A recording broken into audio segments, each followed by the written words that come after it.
जीजा जी आ रहे। ए नोनी काहेगा? अरे मोला जल्दा के बाजार जाना है वो। तहाँ तो रास्ता भटक गएगा। अरे तो रास्ता बता दे नोनी। एदे मेरे जावे जाना है मोला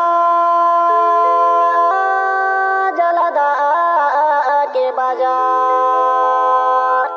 अवे लोगे लइका आए होही नोनी देखे मसुंदर हजार।